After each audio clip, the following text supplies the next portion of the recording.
Hello everybody, welcome back to my channel. My name is Abena Addo, and on my channel you can expect videos of me documenting my life living in Ghana and traveling the beautiful continent of Africa. So today I've been reflecting a bit on basically 1 full year of living in Ghana. Now it hasn't been consecutive because I had to go back to Canada a few times, but it's been 12 months. So I've been watching a lot of YouTube videos about, you know, YouTubers glorifying Ghana and not telling it like it is.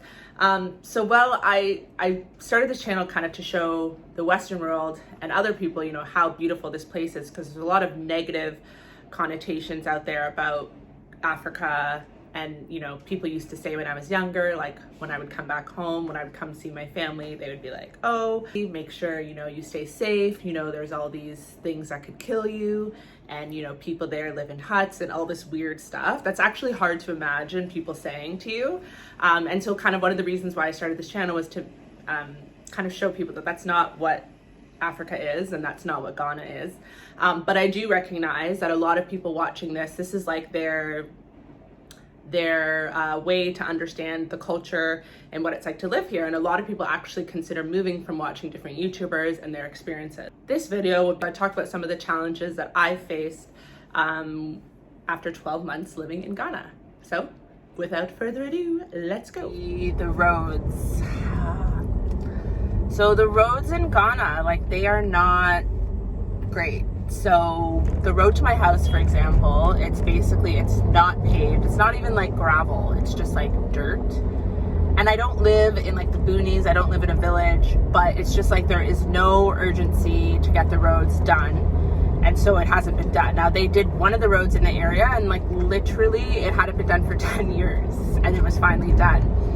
Now it's not terrible, because there are paved roads that I can take to my house, but the challenge is that like the traffic on those roads are so bad, so everyone uses these like other roads, and so it's just a bit annoying when you have to be like bumping. Like I didn't even take this video until I got to the paved road, because I literally have to drive about, you know, 1 kilometer to get to the main road that's paved so that I can even like record a video. So it's a bit annoying. And then when you're driving, even on paved roads, there'd be like potholes everywhere. And, you know, I actually had my tire burst maybe 3 weeks ago because I went through this pothole and it was so deep that my tire burst. I had to pull over.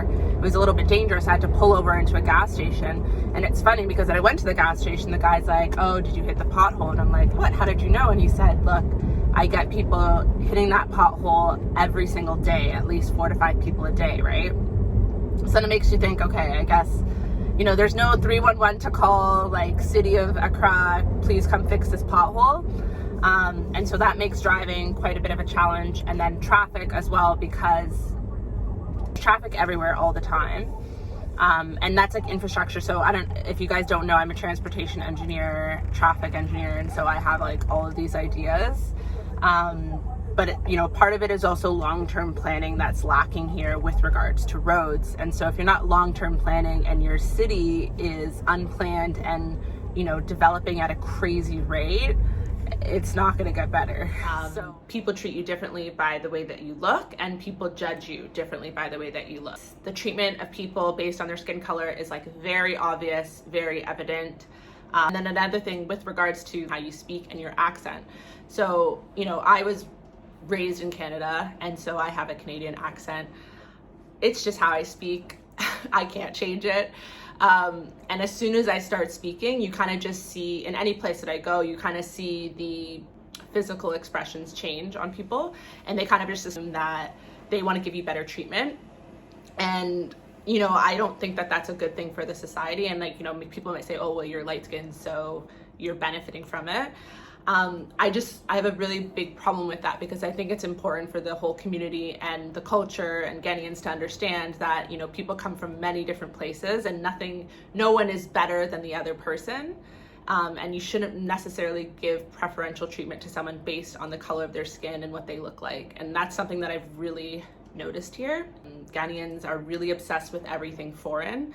So it's kind of strange to imagine, right? Because when you're in Canada or the US, you actually would prefer stuff to be made in other places. So if you're getting like shea butter or something, you'd prefer that it was, you know, packaged, processed, and taken from the source, and, you know, you're supporting local communities. But in Ghana, it's actually the opposite. Everybody here seems to put a lot of value on something that's foreign. So for example, if you were to have cucumbers from abroad and cucumbers made locally, a lot of people would prefer the one from abroad. Now, I think this is very complex, and it's like a lot to do with different things that Ghanaians have seen growing up, but it's something that I've really noticed, and I think it's a big challenge. The thing would be the processes. So the process to get your driver's license, the process to get your Ghana card, the process to get your passport, etc. So everything takes a long time. There's queues outside of everything. You can call, no one's gonna answer.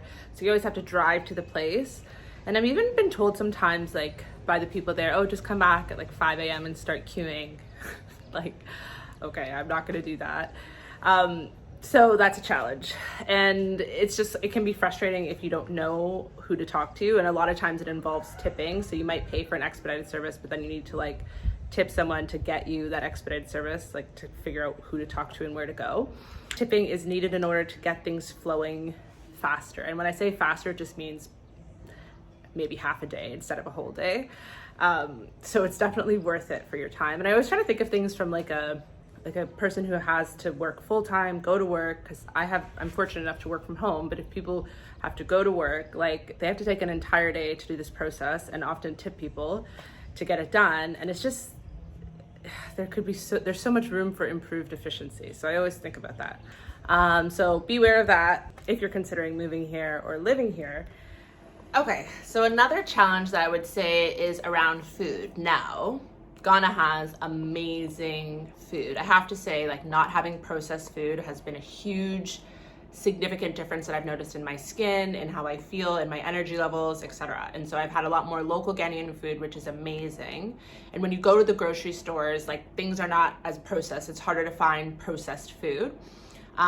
So then with food, like it's better because it's not processed, but the challenge is that when you want to find things that are familiar to you, so things like from the West, it's just hard and it's very expensive. So one of the things that I've decided is every time I go to the grocery store, I take a look at every price before I put anything in my cart. Usually, you know, I always kind of did that, but here it's like you can find something that is 5 times more than regular or what it should be. So it's not like, oh, it'll be like $2 more, and when you get home you're kind of like, okay, it's not too bad. This is like 80 cities for strawberries, right? So not doing that. So a lot of stuff I've been like, oh, this would be nice. So for example, like Haagen-Dazs ice cream is like my favorite ice cream. 85 cities for one thing. So I better really, really enjoy this ice cream if I'm buying it. And it just makes me like really consider like, wow, do I really want this? So that's the thing, the prices. And then again, with regards to food, I find it very challenging to get healthy food. And what I mean by that is a lot of salads. Now, don't get me wrong, there are quite a few salad bars in Accra. So in Cantonment, Osu, Leboni, I have seen quite a few salad bars. I don't live in those areas. And so it's a little challenging for me to like drive into town to get that food. And then a lot of them don't deliver, or if they do deliver, it's another thing with the delivery thing. It's like they usually don't deliver to a certain area, which I completely understand. And then sometimes you can, you know, hire an Uber Connect to bring it to you, but it's just a lot, like it's long. So sometimes I'm just, you know, not wanting to do that. Now I buy a lot of vegetables and, you know, salad, go to the market and stuff like that. So my bases are covered, but if I'm in a rush, it's challenging. And then the last thing about food would be that if you are wanting food late at night, it's very, very hard to get anything, let alone something healthy. So sometimes there's just like nothing after 10, like everyone's done. And you know, it's a good thing because it means that most people actually, you know, cook their food for the day and they're not like keeping it frozen. But it's a bad thing because sometimes like if you're working on EST time, or if you're just like didn't think about dinner till 9 p.m., there's a high probability you're not going to get much. So those are the challenges with food. Not terrible, but they're still challenges. Anyway, that's my blurb about food. Anyway, those are my challenges for living in Ghana after 1 year. Those are the things that stick out to me. If you haven't yet, please subscribe to my channel and let me know what you thought of this video in the comments below. And also let me know what you guys want to see from me. I'm always looking for new inspo, and you guys can expect some more videos from me soon. Take care, everyone.